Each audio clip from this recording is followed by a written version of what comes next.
Ох, Марианче, то чушки с ориз, чушки с боб ядохме до вчера. То са няма как пак чушки. То просто не иде.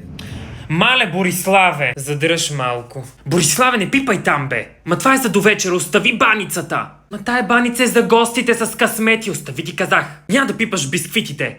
Изчезни оттам, бе! Чуш какво ти обяснявам?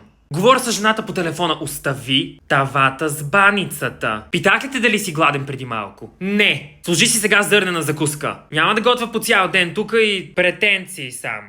Сега не ми се яде, после изведнъж баницата. Мале, какво диване си? Ми дигна кръвното.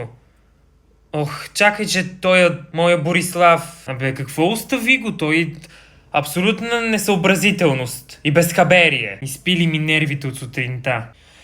Айде весело посрещане до вечера на новата година на вас. И